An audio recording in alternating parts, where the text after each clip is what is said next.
After watching the playoffs, what do you think the biggest need is for this team right now? So I'm gonna do a kind of a bit of cheating, and I can't narrow it down to one. So I'm gonna do Mhm. two. Okay. Um, but I'm gonna list them in terms of priority, and I think this might surprise some people. Um, the number one most important thing for the Detroit Pistons to do this offseason is to get this draft right. I can't emphasize how important it is to have a pick that's as good as it is. Not saying that obviously they're picking in the lottery or anything like that, but to have the 21st overall pick, which is honestly like a very trade upable kind of pick, where if there's someone you want kind of in that mid first round, like around like that 15 to 19 range, let's say, you definitely have a pick that's able to kind of make that happen a lot more easier. And then also just for the fact that this is probably the highest the Pistons are going to pick in the upcoming years, barring any like substantial season where shit just goes left, right? Like I think this is a team that's probably going to end up being around the 28, 29, 30 for the next few years. I mean, their pick this year would have been 28 had they not done the pick swap with Minnesota. So I think getting this pick right is really important. And I think it's especially important because this is such a good draft. We'll get into who specifically the Pistons could look at in a little bit, but I think there is some really high level talent throughout this draft that's available. And the most important thing, like I said earlier, is that if you're a contender, you have to continue to win on the margins. Your roster is going to get more expensive this summer alone, whether that be just extensions, whether that be extensions, and then also bringing in a bigger salary guy via trade, whatever that may be. Your roster is going to reach that first apron, possibly knocking on the door of the second apron pretty soon here. And getting draft picks right is going to be really important because those are players that could be pretty high quality on a very uh relatively affordable contract. And to get someone who you can add to the core of this team potentially, I think is also really important as well. You look at I said this, I think, to Ku the other day. The Philadelphia 76ers were kind of in a similar position. I believe Joel Embiid was in year, I want to say like six. I believe year six. Um, and they had just concluded the bubble season, and obviously you don't want to end up where Philadelphia currently is, right? Yeah. Especially with their franchise star. But just kind of comparing, and again, this isn't a one for one thing, but just looking at where they were, they didn't have a Tyrese Maxey at the time, right? And then they go into that draft with the 21st overall pick. And it kind of what I view as a similar draft class. And they were able to land a Tyrese Maxey, whom changed honestly so much for Philadelphia that now their window isn't solely dependent on Joel Embiid, right? Like, not saying you're going to have that level of success, right? That's such a rare case, but it is important to like find someone who can actually contribute for years to come late in the draft as a contender, because you never know where it can go. You never know like how things may go injury wise or whatever it may be. To add someone that's young, that has potential on this team and fills holes on your team as well, I think is such a win. And it's such a better pick than what you would have is essentially like almost a second round pick at the end of the first round. Um, I think that's a huge part. And then secondly, I think the most important thing the Pistons need to do this offseason is, I guess the only way to put it is commit to being a contender, right? They didn't do that this season. The season kind of walked the lines of development, like a trying to develop guys and then also trying to win. And at the same time, they didn't really pick a side, and they kind of stayed here, Hmm. and they could have gone here at the trade deadline. Not saying they needed to, and obviously, like they almost made it to the Eastern Conference Finals. Could have maybe potentially given the Knicks a run for their money. I think they were a great matchup for the Knicks. That's neither here nor there. But next year, the Eastern Conference is going to be a lot better. Like there's just no way around that. And then I also think now, if you're committing to look at yourself as a contender, you also have to look at the Western Conference is looking like. And with a 7'4", 7'5" alien, you really need to arm yourself with the most weapons possible that make you feel like you have a chance at ultimately like taking down this proverbial giant in San Antonio or OKC for that matter. Because those are two teams that are going to be juggernauts running through the West. And if you make it through the Eastern Conference gauntlet, that's the team you're going to want to meet at the end of it. So I think this offseason they have to understand that they are walking into next season as contender. They are no longer the hunted, they are the hunter. And as such, they have to approach this offseason with some level of aggression. I love the Philly comparison. I really do. I'll give you another team they don't want to end up like. You don't want to end up like Atlanta from a few years ago, where you make it to the Eastern Conference Finals and you give everyone extensions, and then you just take such a step back in the standings where you kind of have to look yourself in the mirror and decide whether or not are we going to trade these people? Are we going to get rid of these people because they're not really fitting within our timeline? But I agree with you. You do have to get the draft right because, like, we'll talk about some prospects that I have outlined. I honestly think there's some good players out there that you could actually pair next to Cade in the backcourt or get bigger in the front court as well. But to me, I think it's shooting. I think you need more shooting around Cade Cunningham. I mean, you see the record with the Pistons when they make over like what 12 plus threes. They were almost like an 80% win percentage this season. But I mean, you just look at the box scores and the 3-point shooting. It was so bad this season. Yeah, it was rough. And part of that was also just like you had one shooter ultimately Mm-hmm. throughout the entire season, and that's a lot of weight on Duncan Robinson, whom this is just a complete aside, but every time every time I shot a playoff game, there was a guy who I believe it was like his season tickets.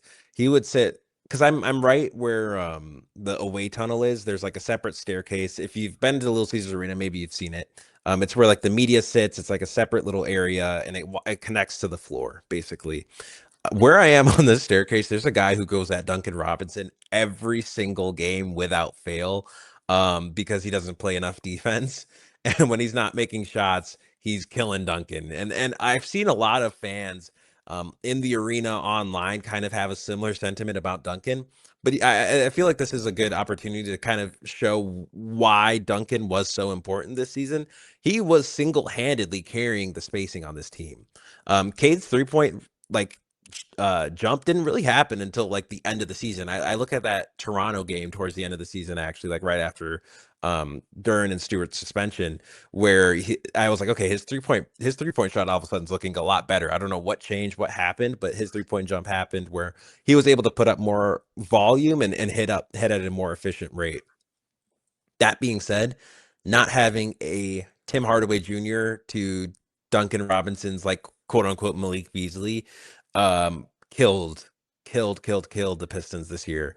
Because this is a 60-win team that even if they didn't go out and acquire some all-star level guy, if they just, I mean, and obviously Kevin Huerter wasn't healthy for the playoffs, and that was unfortunate. I thought he had some good minutes in the regular season, but even then, his 3-point shot wasn't where it used to be. I thought he was able to do a lot of great things, not including the 3-point shot, but he was able to do a lot of great things on the basketball court. But ultimately, the Pistons needed shooting, and it not having a second shooter to take some pressure off of Duncan, to take some pressure off of Cade, lost them playoff games. And I think that's definitely something that has to get addressed this offseason.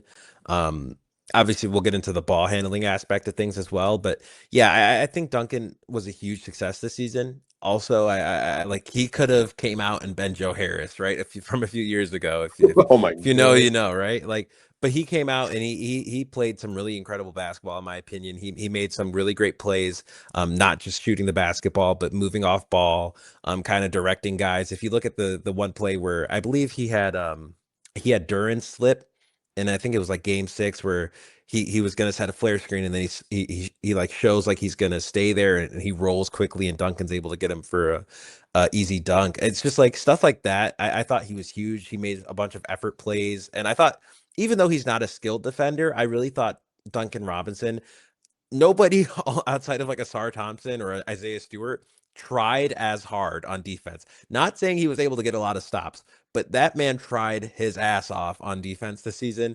And I have to give him props for that. Yeah, I mean, he hacked like a mofo, but I mean, he was out there trying. Yeah.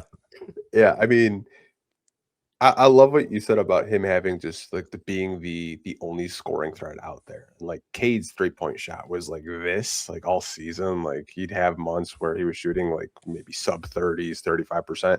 Playoffs was insane, especially with the Trajan side. He had like a broken rib and then coming back from the collapsed lung, which it's a good sign that his 3-point shot is getting better. But I mean, you kind of touched on the Trajan stuff as well. Like he said, we need more perimeter shooting and then more ball handlers. I know some people have kind of speculated like what that could be. Do you think he was talking about a specific player, or was he talking about maybe getting guys that are just a 3-point specialist and can handle the ball? Well, to answer the second part of that question, there's only like a couple of those guys in the league, Yeah. so I can't imagine he expects one guy to do all of it. That being said, there are some guys that are going to be available this summer, whether that be trade or free agency, that definitely do kind of address that in some shape or form. There are obviously shooters that are going to be available this offseason in the free agency, but there's also like there's the elephant in the room of going after like a bigger name guy, however you may do that, right? And I think that's kind of regardless of what you and I talk about here today, I feel like that's kind of an inevitability where they'll approach this offseason kind of looking for that big fish.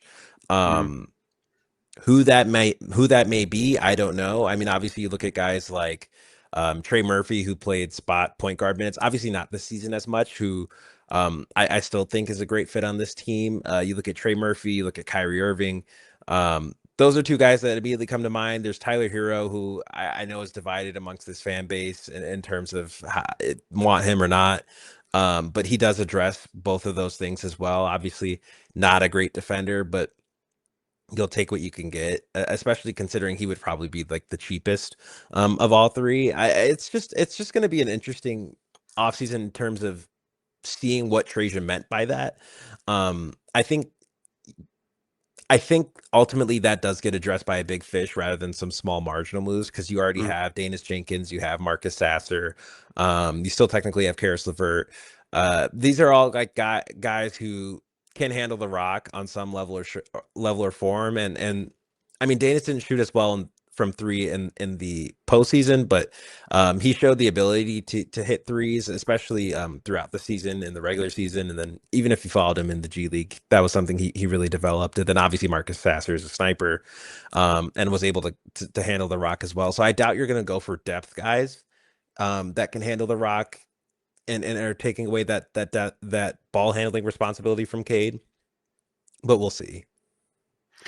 Yeah, I thought of another player. I thought of Zach Levine because like the way he worded it said it could get expensive. It was like it only gets expensive if you are like looking at like the premier players that can shoot threes and handle the basketball. You mentioned Tyler Hero, who's a little bit expensive. I don't really know if there's interest there or not. A Kyrie Irving, which a lot of people have kind of just been whispering, and then the whisperings kind of getting a little bit louder. Some people have mentioned like CJ McCollum, Jamal Murray, which I doubt Denver lets Jamal Murray go. I just don't see that happening. But I mean, there's a lot of players out there that kind of fit that bill of what he was talking about. Yeah, there is, and I think honestly, I think Jamal Murray might not be a bad shout. Um, how they go about doing any of this is still kind of like up in the air because there's still a lot that's undecided in terms of extensions, in terms of just like who they see as their core. Obviously, I think it's pretty unanimous that Cade and Nassar are part of that core. I Mhm. personally see Isaiah Stewart as part of that core. But it's going to be interesting to see how they go about going. And of course Jalen Duren as well. Before I Yeah. forget, yeah, he. But the question mark around him is the extension this summer, where currently he's walking into the summer as a restricted free agent, right? Where he's not officially on the roster until they tender that offer. So that's going to be an interesting situation to watch. Obviously, I doubt he goes anywhere, but it's the NBA and you never know. um Crazier things have happened, like Luka Doncic got traded in the middle of the night on a night before the like weeks before the trade deadline. So that was it's just it's a weird league, right? Like shit happens. So Jalen Duren is part of that core. How they add to that core in the draft, how they add to that core via trade, I don't know. But the guys I definitely look at, I look at Tyler Hero. I look at Trey Murphy. I know Shams mentioned Lauri Markkinen, and maybe that could be a possibility. I only really see it as a possibility if Utah's really considering selecting Cameron Boozer at number two, which I have heard like around the league is a possibility. And if you think about it as well, Carlos Boozer is in the Utah front office as well. So, it's definitely a possibility. I still think Darren Peterson goes number two, but we'll see. And then also you look at like uh Trey Murphy, Tyler Hero, Lauri Markkinen. I don't know if I can see the Zach LaVine fit at this point. Um, I didn't think he had a great season in Sacramento. Obviously, there was a lot around that. They had a horrible season just in general. But I feel like if the Zach LaVine thing was going to happen, it would have happened by now, right? Like we've been talking about Yeah, Zach LaVine to the Pistons since Troy Weaver was the GM of this team. yeah, So if he goes out and trades for Zach LaVine this summer, I would be shocked. But it just someone that kind of fits that archetype of being able to score high volume and also take off ball handling pressure, because I think that was also and I talked about this with Ku, that was a big win for the Pistons in the playoffs, was figuring out in game 6 and 7 that starting Danis Jenkins, who is a ball handler next to Cade Cunningham, took away a lot of pressure from Cade. Obviously, he wasn't healthy and he didn't honestly have the best game 7 or 6 for that matter. He had like kind of quieter games, but so much pressure was taken off of him, and I thought the Pistons played a lot better with a second ball handler on the court, because they went away from Asar Thompson as a ball handler. So I look at the guys around that elk, and then obviously there's the elephant in the room again of Kawhi Leonard. Is he going to be available this offseason? Would he be interested in coming to Detroit? Who knows? But yeah, there's a lot of big fish that potentially could be available this offseason for the Pistons. And ultimately, I think any of those guys, depending on what you give up, do elevate the ceiling of this team, right? Like there's just no way around it. Like you look at, even like I'll go with Trey Murphy, right? Like that's my personal favorite. Um, I think he adds so much to this team, and I think he still has the potential to be an all-star. He was the same draft as Cade. He averaged around 22 points per game last season. I thought he had a great season. I think he's someone who's just kind of waiting to be in a winning situation, yeah. and people will really see his value when he is. Yeah, I feel like a lot of people, they just see like what he could go for, and I think they're just so hand shy with it. But I mean, just the way Trajan worded it, he was just like, those players are expensive, and sometimes teams don't want to trade those players away. Made me think, I was like, okay, big fish is maybe on the horizon this offseason. Yeah, I feel like it's less of an if and more of a when. Yeah, it's not if Trey Murphy gets traded to the Pistons, it's when he gets traded to the Pistons. That's how I kind of feel about it. Yeah, if I were to say three guys, I think I would keep my eye on the most. It would be him. It would be Tyler Hero, and then I think it would be Kyrie Irving as well.